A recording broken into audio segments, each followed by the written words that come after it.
happened to your sister? The little 3-year-old put her head down. She said, Mommy gave her a boo-boo. It's like a handprint. Yeah, and I reported that. Either the social workers or the CPS workers told her, don't let her see me no more because I'm causing trouble. Tuti was full of life, though. I said, Neffy, that baby stopped. She looked up at me. She said, my name is Tuti, not Neffy. She came out to this area and pointed where she thought the body was.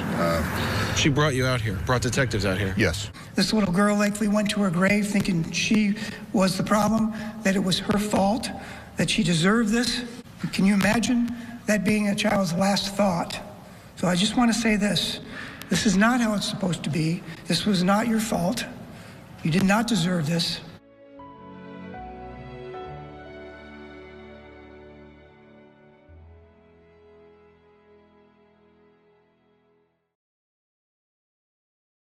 In late November 2018, Nyosha Smith received an urgent call. An infant just 3 days old and still in the hospital needed a home. Neffy's grandmother, heartbroken over her daughter's drug use, asked Smith if she would be able to care for the child. Unfortunately, Neffy had been born with crack cocaine in her system. Smith, not hesitating, welcomed the little girl into her home later that same day on November 20th. She lovingly named her Tuti. Over the next 2 years, Smith and Tuti built a life together filled with warmth, stability, and joy. Smith quickly grew to love the child, who was bubbly, sassy, and curious, a mirror of Smith herself. Nyosha showered her with love and attention, taking Tuti on trips to the beach and organizing a first birthday party with custom bags of cheese curls, which were her favorite snack. She even planned an Elmo-themed photo shoot, making memories that she holds close. Smith's home and care provided the child with an environment where she could thrive. However, as a foster mother, Nyosha knew her role was to provide a temporary safe haven while the child's biological mother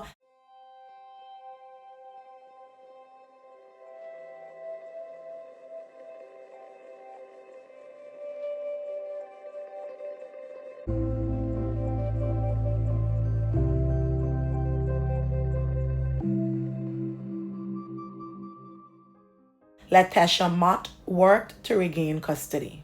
She had a whole community that my whole family, all my friends, my co-workers, they loved her.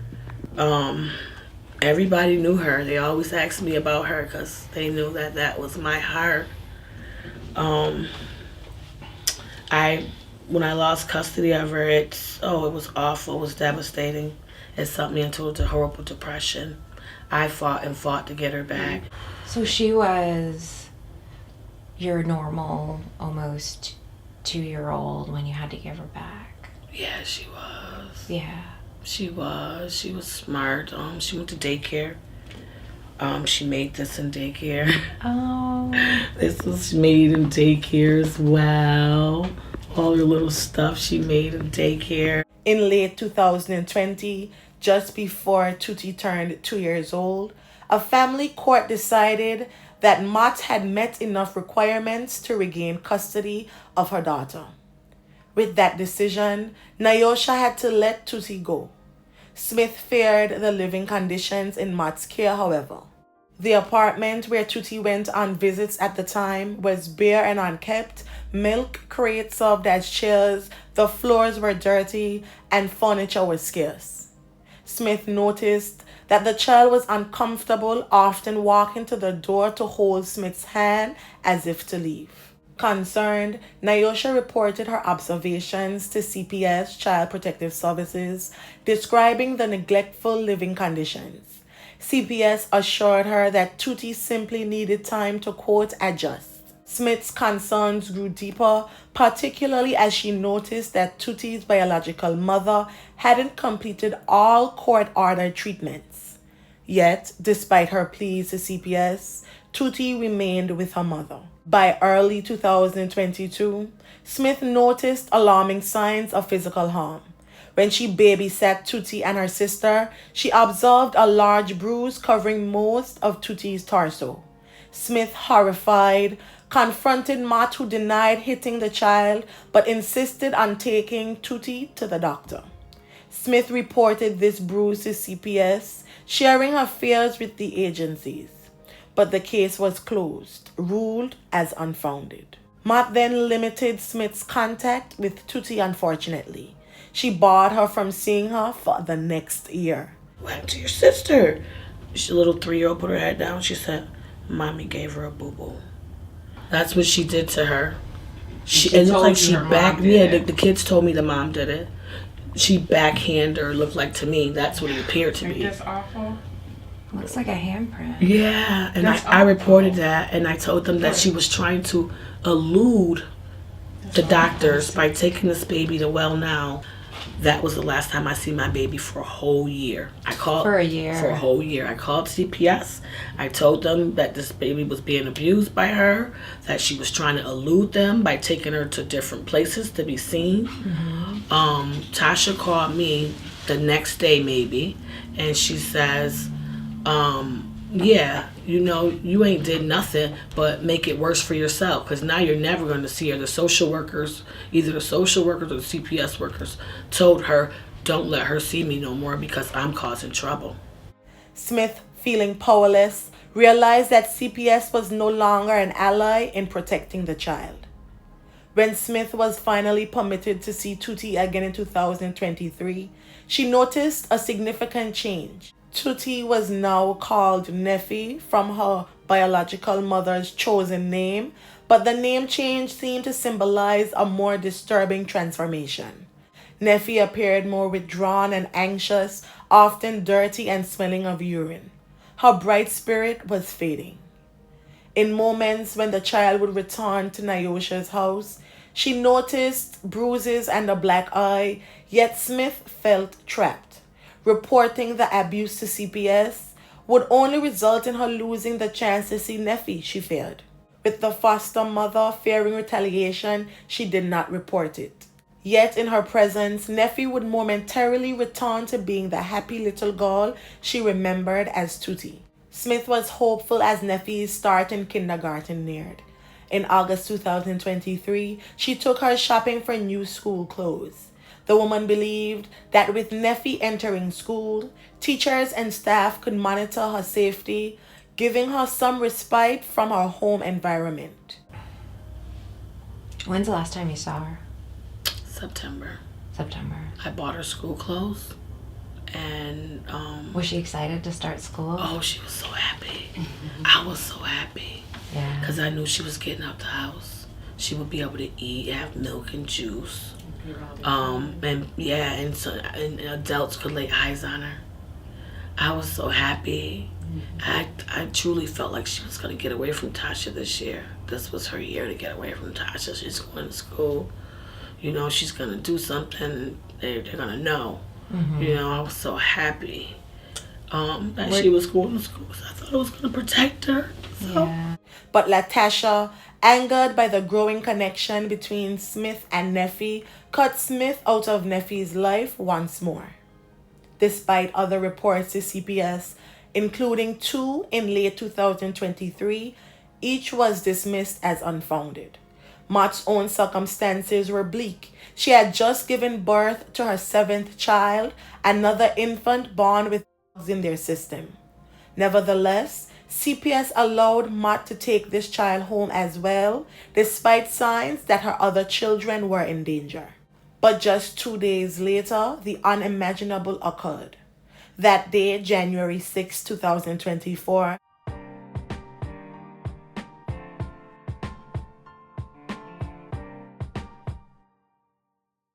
Mott messaged Smith on Facebook telling her that Neffy was in Georgia. She claimed to have spoken with Neffy, even saying that the little girl missed her godmom. It's unclear if Neffy was already gone when Mott sent these messages, or if this deception was part of a larger cover-up. For the days that followed, Latasha continued to provide excuses for why Smith couldn't speak directly to Neffy. Tuti was full of life, though. When she came around, her happiness meant the world to me. I knew she was so unhappy. Like I said, I was the outsider. Mm-hmm. Once they gave her back, I didn't have much control anymore. Everybody called Tuti on my side of the family. Yeah. And friends. The once active little girl had disappeared from the lives of those around her. Pressing concerns about her absence continued into March, when extended family members noticed they hadn't seen or spoken to her in months. Family members, including her grandmother and foster mother, exchanged messages, each assuming that someone else was caring for the child. But as more calls were made, it became evident that no one had seen her for far too long. A foster mother for this child and the grandmother of the child, the biological grandmother of the child, talking back and forth about, I thought you had Neffy, or I thought you had Neffy, and then they realized that neither one of them, and then made other phone calls to other family members that no one had seen Nefertiti for upwards of 3 months. Around the same time, the Syracuse City School District had also raised alarms. Neffy hadn't returned to school after winter break, and inquiries were made. Latasha provided false information, claiming that the child had moved to Georgia, which delayed further investigation. The school made several referrals to CPS, but tragically, those came too late. The mom is said to have transferred the girl from school to school, by name only, from McKinley Brighton to Meacham. Then when teachers at Meacham raised concerns about the girl's attendance having not shown up for a single day, the mom said that she had transferred to another school in Georgia. That's what the Syracuse City School District told us earlier today. On March 23, 2024, after realizing the gravity of the situation, Neffy's family contacted the Syracuse Police Department, reporting her missing. An investigation was immediately launched. During questioning, Latasha eventually cracked under the weight of her own guilt, confessing that Neffy had passed away on January 6, 2024, as a result of a violent beating. According to her, the incident occurred in their home on West Beard Avenue when she fatally struck the child multiple times with a belt in the shower. In a desperate attempt to cover up her crime, Mott hid her daughter's body in a wooded area behind an apartment complex on Salt Springs Road.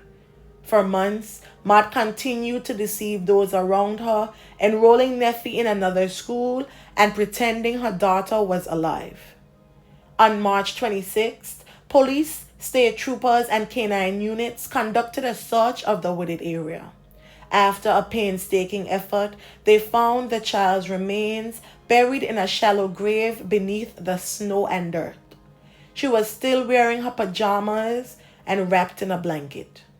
Investigators and the community alike were left heartbroken as they discovered the tragic fate of this young child. In the last few minutes, we've seen a medical equivalent of a hearse, a boxy white truck like an ambulance, be loaded with evidence and then pull away from this muddy hill. We also saw the second visit by the Onondaga County District Attorney today himself as he works to build a case against the girl's mom, already charged with manslaughter for beating the girl to death. The search was a little bit complicated starting yesterday, where the snow was remaining from over the weekend, but with the higher temperatures, the snow eventually melted, which aided police in finding the remains earlier this morning.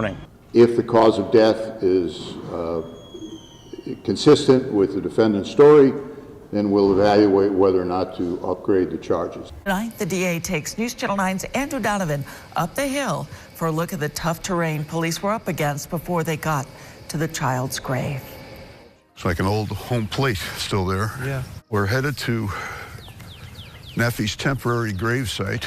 District Attorney Bill Fitzpatrick and his team were first called here last week. What I could see looked like pajamas, and she was in a plastic bag. And there was a number of other articles of clothing buried with her.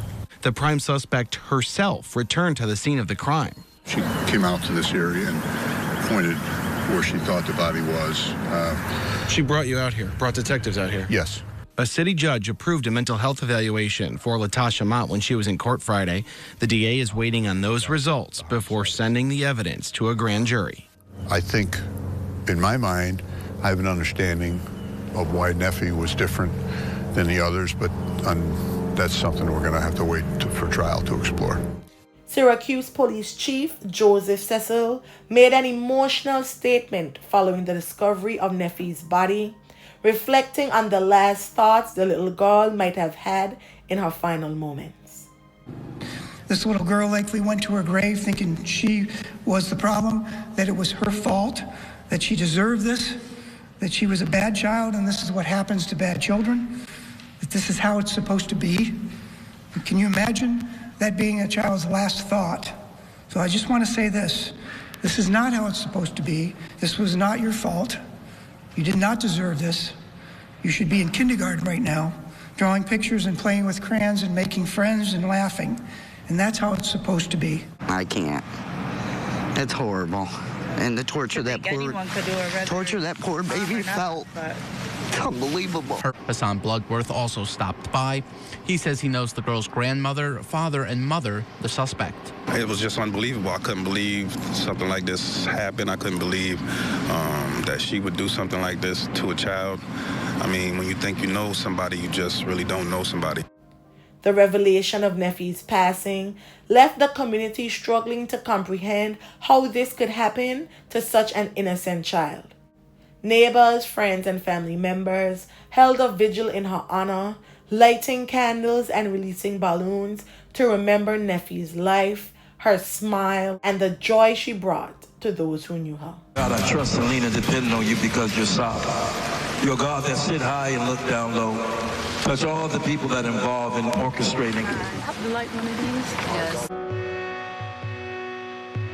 The pain may never go away, but we have to take a stance. A touching and emotional memorial honoring Nefertiti Harris, not far from where the 5-year-old's body was found. We wanted to really celebrate her life and that she had a life and that she was important. And regardless of how she died, she had value and worth. It's a testament to this, not only her, but every other 5-year-old girl, 11-year-old boy, 13-year-old boy, young adults. It's a testament to all of them that all lives matter. We need to put our minds together and we need to come up with some solutions and not just point the finger, but actually how can I be an answer or solution to the problem in society today? Well, I think it's because of the lack of knowledge of who we are as individuals. We have to educate ourselves what's right to do and what's wrong. And it starts with family. It starts with family. For her foster mother, the pain of losing Tuti remains overwhelming. She recalled a tender moment when she accidentally called her Neffy. It was her name in Smith's home, a place of comfort, safety, and love, everything her biological mother's home could never provide. One time she was at my house and she was doing something. I said, Neffy. That baby stopped. She looked up at me. She said, my name is Tuti, not Neffy. And I said, oh my gosh, you're right, baby. Oh my gosh. And I felt it in my core that she didn't want to be Neffy. That Neffy was associated with abuse and neglect, and she didn't want to be her. As the investigation progressed, the county medical examiner confirmed that Neffy had passed from multiple blunt force injuries. Christy, it did. It says the manner of death was determined to be a homicide. That is a very specific definition of the way Harris died, perhaps the way Harris was killed. I spoke with DA Bill Fitzpatrick a few moments ago. He says now the medical examiner assigned to this case will personally testify before the grand jury, sharing the results of this autopsy, saying that the manner of death is determined to be a homicide, which indicates an intentional death, not an accidental death. Manslaughter is considered an accidental death. The grand jury will then consider, using that information, using that autopsy, whether or not to upgrade the charges against the girl's mother. Thinking about Nefertiti's grandmother, she lost her 5-year-old granddaughter to manslaughter, her daughter to jail, and is now taking care of the 6 surviving kids.